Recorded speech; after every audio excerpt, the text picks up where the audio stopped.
नमस्कार दोस्तों, स्वागत है आपका SSC learning point by Singh sir. आज हम करेंगे 4 जुलाई की शिफ्ट 4 का पेपर, यानी कि ये हमारे आज 16 नंबर का पेपर है। चलो फिर स्टार्ट करते हैं बिना देरी किए हुए। देखते हैं कैसे क्या सवाल पूछे गए थे। देखो भाई, पहला सवाल है, रामू अपनी आय का इतना खर्च करता है, उसकी आय में 12% की वृद्धि होती है और वह अपने खर्च में 5% की वृद्धि करता है। यदि रामू पहले वाई बचत करता था और वृद्धि के बाद वह एक्स बचत करता है तो इसका मान हमें निकालना है। इस टाइप का सवाल रेलवे में पूछा गया है। ठीक है, मैं सोल्यूशन करा रहा हूँ ना, इसलिए मुझे पता है उसका। देखो, अगर हम इनकम मान लें 72 नहीं 100, तो वो खर्च कर रहा है 72, और यहाँ पर इनकम उसकी बात करें, क्या हो गया, सेविंग कितना हो गया 28। अब इसमें 12% की वृद्धि कर देते, यानी कि 12% की वृद्धि करेंगे 112, इसमें वृद्धि करेंगे 5%, लेकिन 105 नहीं लिखना है क्योंकि ये कैलकुलेटिव हो जाएगा। जब 5 का इसमें गुणा करेंगे तो इसमें प्लस करना पड़ेगा। 5% निकाल ले 72 का, 5 दूनी 10 हो गया, 5 सत्ते 35, 1 36, यानी कि 3.6 बढ़ेगा, यानी कि 72 और 3 75.6 हो गया। तो भैया यहाँ से जो नई सेविंग आएगी निकल कर वो कितनी आ गई, यहाँ से 10 से 6 गया तो 4 हो गया, 11 से 5 गया तो 6 हो गया, 10 से 7 गया 3, इतनी हो गई। ठीक है, इन दोनों का डिफरेंस करेंगे क्योंकि ये y आ गया मान और ये आ गया हमारे पास x, तो x माइनस वाई का अगर मान निकालेंगे तो घटा देंगे, 4 हो गया, 16 से 8 गया 8 हो गया, 8.4 बटे में 28 हो गया, गुणे में 100 हो गया। तो ये तो पॉइंट इससे चला गया। 12 सत्ते 84 तो कर नहीं सकते, 7 से कर लो, 7 चौक 28, 7 एकम 7, 7 दूनी 14, 4 तियां 12, यानी कि 30% आंसर। अगला सवाल, निम्नलिखित में से किस वर्ष में बी प्रकार के बसों का निर्माण परसेंटेज सी प्रकार के बसों के निर्माण से अधिकतम था। बहुत आसान हो गया भाई, 2012 देखना नहीं और 2016 भी नहीं देखना, क्योंकि भैया उसमें तो कमी है, तो ये तो हटा दो। अब एक चीज बताओ, किसमें सी सबसे कम है और बी सबसे ज्यादा है। देख लो भाई, सबसे कम है और सबसे ज्यादा है, तो परसेंटेज सबसे ज्यादा इसमें होगा। खत्म हो गया सवाल। बाकी आपको कैसे करना था, 30 बटे में टोटल सम कितना हो रहा था, 30 20 50 20 70 75 गुणे में 100। ठीक है, यहां पर करेंगे तो 25 बटे में 75 गुणे में 100। अब यहाँ पर देखो 25 तियां 75 हो गया, यानी कि 33 से 1 बटे में 3 आ गया। इधर करेंगे तो 25 तियां 75 और 25 चौकू 100, यानी कि 40%, तो इसमें ज्यादा हुआ। सबसे ज्यादा हमें निकालना था, तो 35 बटे में इधर करेंगे तो 27 29 49 और 1 50 और 30 80 85 हो गया, गुणे में 100 हो गया। तो इधर करेंगे 5 सत्ते 35, ये 17 हो जाएगा, यानी कि 700 बटे में 17 हो गया। तो इधर करेंगे 17 चौकू 68 हो जाएगा, 17 पना 85 ज्यादा हो जाएगा, 2 बचा हो गया, और 17 एकम 17 हो गया। देखो 41 आते ही हमें समझ में आ गया इससे ज्यादा होगा। अगर हमें सी का भी निकालना हो तो 22.5 बटे में 85 गुणे में 100 करेंगे, तो सी से तो ज्यादा हो ही रहा था, वो दिख भी रहा है। उतना करना ही नहीं, बस हमें ये देखना था 40 इसमें है, इसमें 41 है, आंसर लगा दो। गैप देखना था, कुल मिलाकर गैप देख लिया, क्योंकि हमें सबसे कम और सबसे ज्यादा देखना है, उसी में परसेंटेज ज्यादा होगा।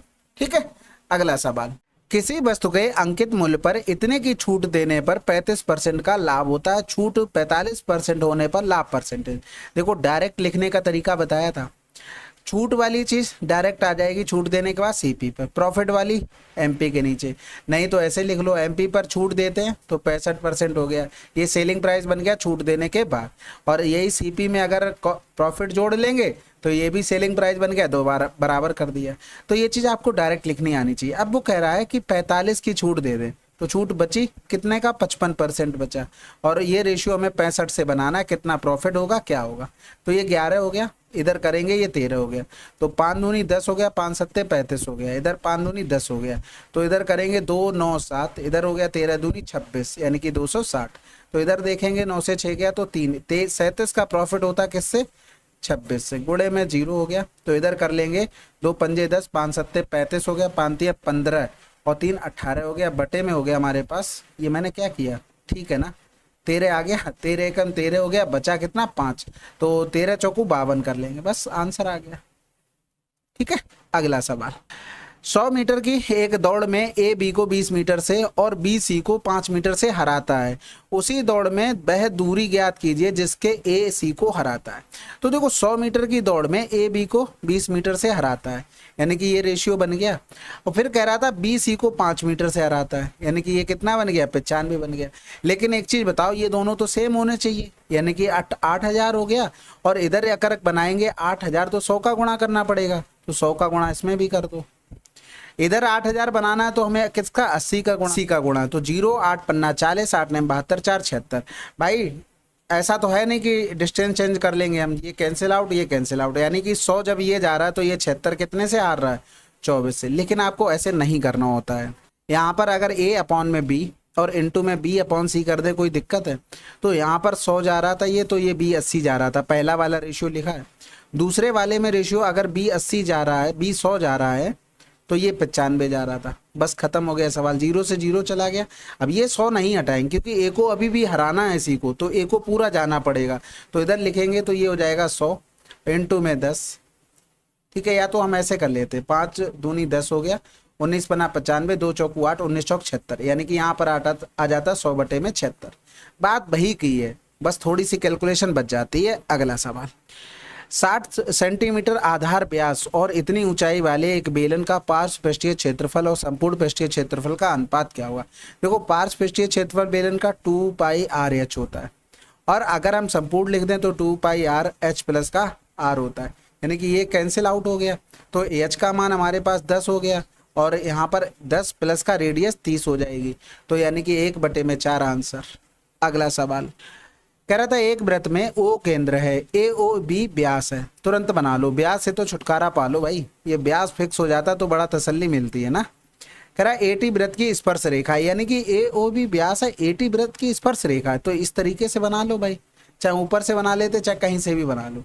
कह रहा था टीवी वृत्त को क्यू पर प्रतिच्छेद करता है, तो भैया ये मिला दिया, ये टीवी वैसे भी बीमारी खतरनाक है और ऊपर से ये प्रतिच्छेद कर दिया है तो और खतरनाक हो गया होगा।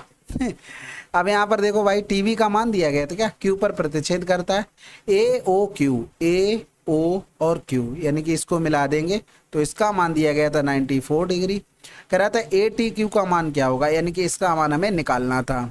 सबसे पहले तो स्पर्श रेखा के साथ ये 90 डिग्री बनाएगा, उसके बाद दूसरा नंबर यहाँ पर आ जाता है। देखो केंद्र पे बने कोण का आधा होगा, बिल्कुल होगा, यानी कि 2 चौकू 8 हो गया, 2 सत्ते 14 हो गया, तो ये वाला कितना आ जाएगा 90 माइनस का 47, क्योंकि एक तो 90 था ही और उसका 90 माइनस 47 घटा लिया, तो 90 से 40 गया 50, 50 से 7 कम करेंगे 43 आंसर।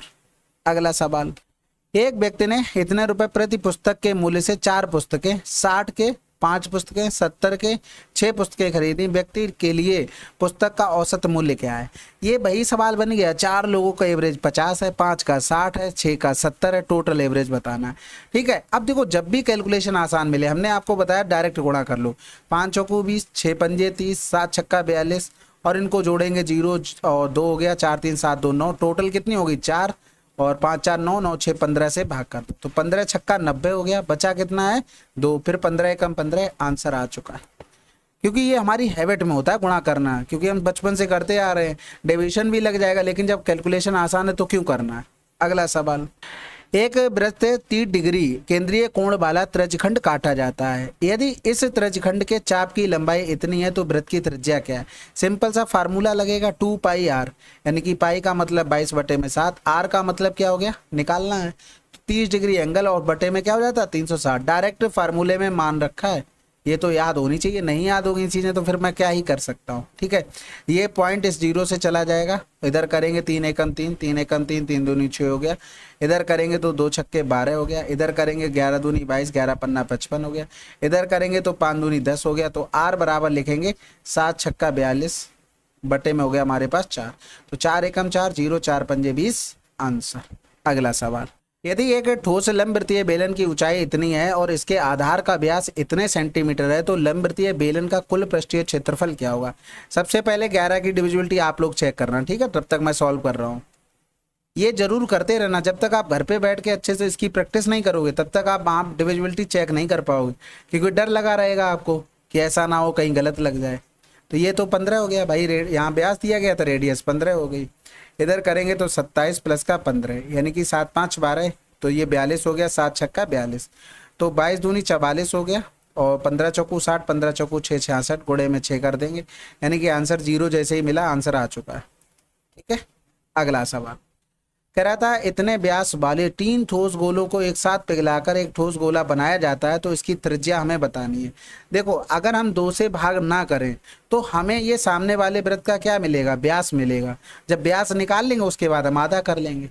नहीं समझे? देखो, जैसे मान लो 4/3 पाई आर क्यूब करते तो R1 अपॉन में R2 का होल क्यूब करते, फिर हमें यहाँ पर R2 अपॉन का इसका होल क्यूब करते, फिर 3/2 का होल क्यूब करते, फिर यहाँ पर 4/3 पाई और यहाँ पर कैपिटल आर कर लो, अपॉन में 2 का होल क्यूब करते। तो ये हम पहले ही काट ले रहे हैं ना आर, ये वाला, ये सब पावर में 2 कैसे लिख दिया, ये तो कैंसिल आउट हो गया ना। तो ये चीज़ आपके दिमाग में चलनी चाहिए। जैसे 4/3 डायरेक्ट कट गया ना, ये इधर भी लगा होगा कॉमन लेके 4/3, तो ये डायरेक्ट कर चुका है, तो इनसे मतलब नहीं होना चाहिए। तो 6 का क्यूब 216 हो गया, 8 का क्यूब 512 हो गया, इधर हो गया 1000 यानी कि 1728 आ गया। और ये याद भी कर लो 6 8 10 का, ये इसी पे मोस्टली इस टाइप के सवाल देखे जाते हैं। अगर कर लोगे तो 12 मिलता है डायरेक्ट, यानी कि यहाँ पर लिखेंगे 2r लिखना पड़ेगा। देखो जो हम यहाँ पर निकाले कैपिटल आर क्या आया, डायामीटर आया। ये चीज़ ध्यान रखना, नहीं तो भूल जाओ फिर गलत कर बैठोगे। ऑप्शन में वो भी है, तो बटे में 2 कर देंगे तो आंसर क्या आ गया, 6 आ गया। अगला सवाल, निम्न में से वह सबसे छोटी संख्या कौन सी है जिसे इतने में जोड़ना होगा ताकि वह 11 से विभाज्य हो जाए। सबसे छोटा क्या लिखा, 5, तो 5 को इधर जोड़ दो, यानी कि ये हो गया 6, 6, 1, 7, 8, 4, 9, 1, इनका डिफरेंस माइनस का 8, इनका डिफरेंस माइनस का 4, इनका डिफरेंस 6, इनका डिफरेंस 0। तो देखो इनका अगर सम करोगे 8 4 12, 12 से 6 घटाओगे माइनस का 6 आ रहा है, यानी कि ये डिवाइड नहीं होगा। अब जब हम 10 जोड़ते हैं तो ये हो जाएगा 19487 और यहाँ पर लिखा प्लस का 10 जोड़ के, यानी कि 71 इधर भी हो गया। तो इनका डिफरेंस हम कर ही चुके थे, इनका डिफरेंस हम कर ही चुके थे, इनका डिफरेंस कर ही चुके थे, इनका डिफरेंस 6। तो देखो इधर माइनस का 12 और इधर हो गया प्लस के 12, यानी कि 0 आ गया, डिविजिबल हो जाएगा 11 से। अगला सवाल, एक दुकानदार इतने केजी गेहूं खरीदता है, यदि गेहूं का 20% बारिश के कारण खराब हो जाता है तो उसे 20% लाभ अर्जित करने के लिए शेष गेहूं को किस दर पर खरीदना होगा। देखो 1800 था, 20% खराब हो गया तो बचा कितना है भाई, 80% बचा है, और इसी को x रुपए के हिसाब से हमें बेचना है कि 32,400 पर हमें 20% का प्रॉफिट मिल जाए। तो ये कैलकुलेशन करनी थी, बस ये 0 इधर चला गया, इधर करेंगे और एक 0 इधर चला जाएगा, ठीक है। तो 18 से करेंगे भाग, डायरेक्ट नहीं करते हैं, पहले काट लेते हैं कुछ। 9 दूनी 18, 9 3 27, 9 छक्का 54 हो गया। तो पॉइंट में आ रहा क्या, नहीं आएगा। इधर करेंगे तो 2 छक्के 12 हो गया और x बराबर में 216 हो गया, तो बच्चे में 8 हो गया, 8 दूनी 16, 8 सत्ते 56 आंसर। अगला सवाल, सिंप्लीफिकेशन है। सबसे पहले तो देखो गुणा का साइन हो जाएगा तो 2 ऊपर पहुंच जाएगा, ये 4 माइनस का 2, 2 आ गया। इसके साथ गुणा करेंगे फिर से 4 बन गया, इसको गुणा का साइन करेंगे तो 2 ऊपर आ जाएगा, फिर ये 4 हो गया, तो ये बन गया हमारे पास 8। इधर आ जाएंगे तो 3 पहले गुणे में लिखा हुआ, यानी कि गुणे में 3 करेंगे तो 8 3 24 हो गया, माइनस का रहेगा 6 3 18, माइनस का ये 18 हो गया, ये कैंसिल आउट, माइनस का 24 आंसर। अगला सवाल, एक मिश्रण में अल्कोहल और पानी का अनुपात इतना है, इस मिश्रण में 14 लीटर पानी मिलाने पर अल्कोहल और पानी का अनुपात इतना हो जाता है, मिश्रण में अल्कोहल की मात्रा कितनी है। तो सबसे पहले तो देखो क्या मिलाया जा रहा, पानी, यानी कि जो हमारा अल्कोहल है वो सेम रहना चाहिए, लेकिन ऊपर 12 यहाँ पर 4 है, तो यहाँ पर 12 बनाने के लिए हम क्या करेंगे, 3 का गुणा। तो जो नया रेशियो है 12 रेशियो में 5, 4 तिया 12, 3 तिरका 9 आ जाएगा। अब देखो हमारे हिसाब से पानी कितना मिलाया गया, 4 लीटर, क्वेश्चन में 14 लीटर कह रहा था। अल्कोहल और पानी मिश्रण में अल्कोहल की मात्रा कितनी थी भाई, 12 थी, 3 गुना हो रहा था, तो 14 तिया 42 आंसर आ गया। अगला सवाल, यदि नेहा की आय मेनका की आय से 5% अधिक है, नेहा की आय और मेनका की आय से 5% अधिक है, तो कह रहा है तो मेनका की आय नेहा की आय से कितने % कम है। तो भैया सिंपल सा यही लगेगा, क्योंकि वो जैसा दिया वैसा तो पूछेगा नहीं, फिर तो बचा ही क्या सवाल में। तो ये 21 हो गया, यहाँ पर देखो 21 चौक 84 और 16 खत्म हो गया सवाल। अपनी तरफ से दिमाग ज़्यादा लगाना ही नहीं है। 8,000 की धनराशि का आंशिक रूप से 2 वर्ष के लिए योजना 1 में 5% साधारण ब्याज की दर से और शेष धनराशि का 2 में 4% साधारण ब्याज की दर से निवेश किया जाता है। अवधि के अंत में प्राप्त कुल ब्याज 720 था, तो योजना 1 में निवेश की गई धनराशि कितनी होगी। पहले तो देखो 5% 2 वर्ष के लिए था, इधर भी 4% 2 वर्ष के लिए था, लेकिन एक चीज़ बताओ, अगर हम यहाँ पर 4% 1 कर देते तो यहाँ पर ये एक्स्ट्रा मिलता है यहाँ पर ब्याज। बाकी अगर हम देखें तो 8,000 पर 5% रेट से 2 साल का ब्याज अगर देखें तो ये 8 पन्ना 40 और 4 दूनी 8 हो गया, यानी कि कितना हो गया भाई साहब, 800 हो गया। लेकिन आया कितना, 720 आया है। ये 720 यानी कि 80 ज़्यादा क्यों आया, वो इसी की वजह से तो आया, यानी कि यहाँ पर 2% बराबर में हमारा हो गया 80 और हमें निकालना है योजना 1 में, तो इसी में तो हमने काम किया है। तो 100 बराबर करेंगे तो 2 चौकू 8 यानी कि 4000 आंसर आ गया। आशा है कि समझ गए होगे। देखो इसका देखो हमने रिजल्ट आपको बताया था, कुछ भी याद नहीं रखना होता है इसमें। यहाँ पर k बटे में 12, 3 बटे में k कर लो, और कुछ बटा क्या बस, यानी कि अब इसमें k का मान रखो, इनका रेशियो दोनों का सेम मिलना चाहिए। ठीक है, तो यहाँ पर देखो ऑप्शन 6 रख लेंगे, 6 दूनी 12 बटे में 6, खत्म हो गया। अकेले एक काम को 24 दिनों में पूरा कर सकता है, श्याम उसी को 12 में। एक साथ कर रहे हैं, बताओ। ये तो शिफ्ट लग रहा ज्यादा ही आसान पूछ दी क्या। 24 और 12 36 हो गया, तो 12 3 36, 3 8 24। मैंने आपको बताया था अगर एक काम कर रहा है x दिन में, बी कर रहा है y दिन में, पूछ रहे दोनों कितने दिनों में करेंगे, तो x y अपॉन में x प्लस का y आंसर होता है। अगला सवाल।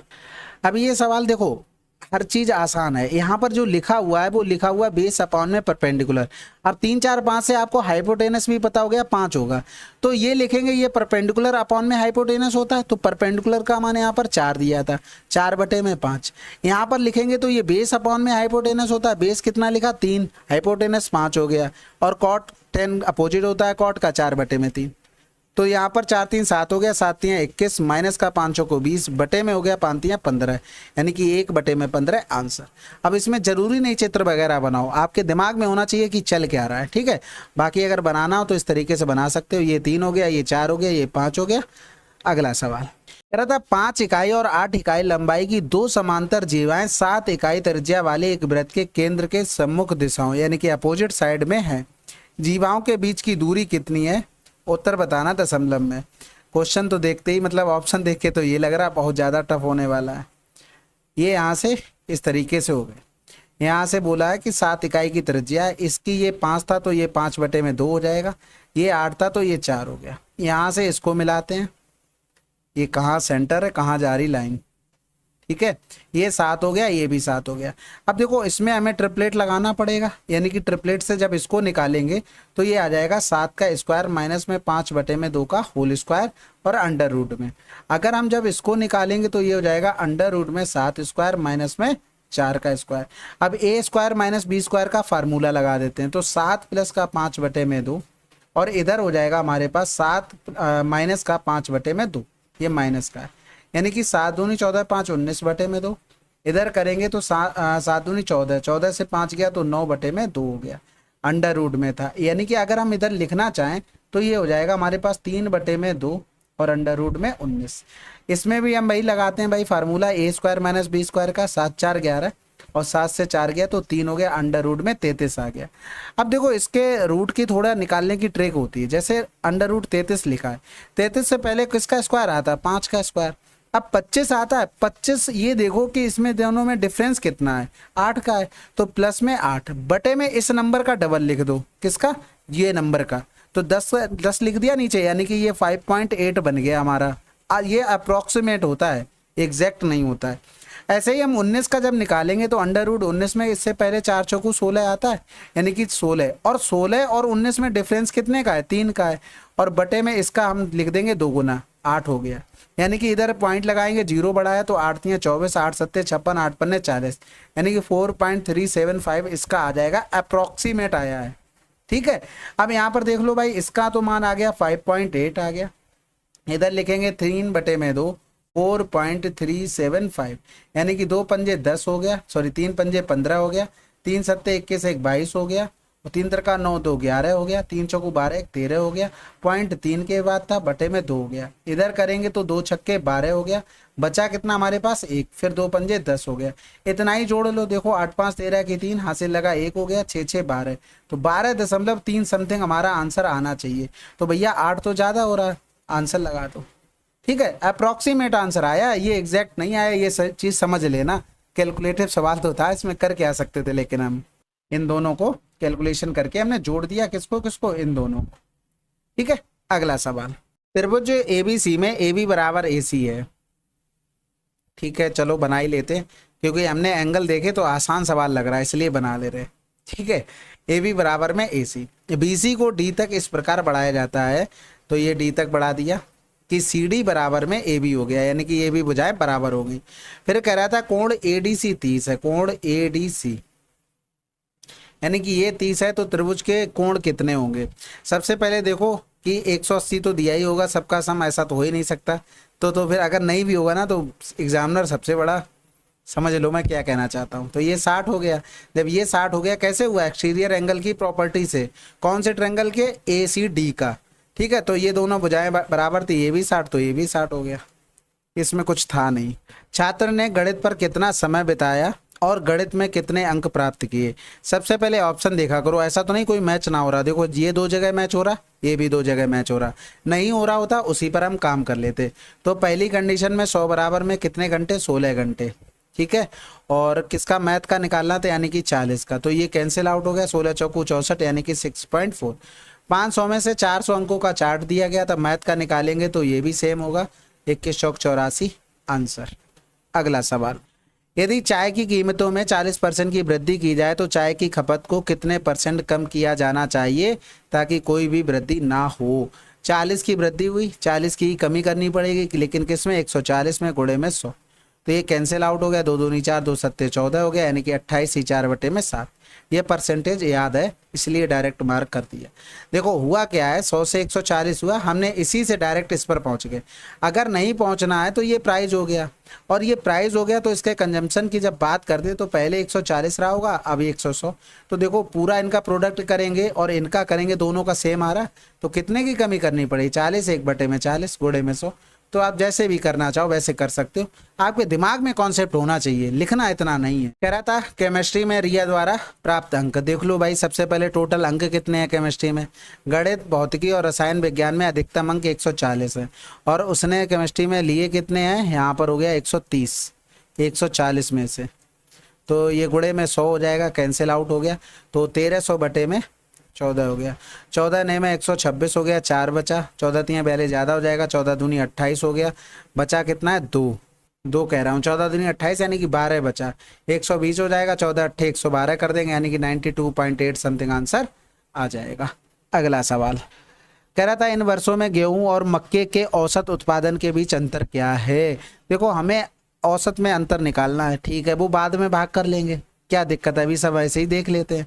ये हो गया मक्का, इनमें अगर अंतर देखोगे तो 6 से 200 गया 400, 450 आया। इनका डिम्पर अंतर 800 से 200 गया 600, 600 से 40 और कम कर देंगे तो बचेगा 560। इनका अंतर देखेंगे तो 600 200 डिफरेंस किया तो पूरा ही घटा लेते ना, 0, और 8 से 2 गया 6, 4 बच गया। इनका डिफरेंस किया 0, 10 से 6 गया 4 हो गया, 6 से 2 गया 4 हो गया। मैं फर्जी में दिमाग लगा रहा था एक्स्ट्रा, 0 हो गया, 4 हो गया, 6 से 3 गया तो 3 हो गया। जोड़ देते हैं 0, 4 4 8 6 14 6 20 और 5 25, हाथ से लगा 2, 3 2 5 4 9 4 13 5 19, 13 5 18 4 22। कितने थे टोटल, 5 थे, भाग कर दो तो 5 चौको 20, 55 25, आंसर आ गया 450। अगला सवाल एवरेज के लिए बाकी है 5 से, और कुछ एक्स्ट्रा नहीं किया था। चलो फिर ये हमारे टोटल 25 क्वेश्चन थे, समाप्त हो गए 4 जुलाई की शिफ्ट 4 के। ठीक है, कोई सजेशन हो एज यूजुअल बोलना पड़ता है भाई, कमेंट बॉक्स में लिख देना। बाकी वीडियो कंप्लीट किया हो तो डन तो जरूर लिखना है। मिलते हैं अगले वीडियो में, तब तक के लिए जय हिंद, जय भारत।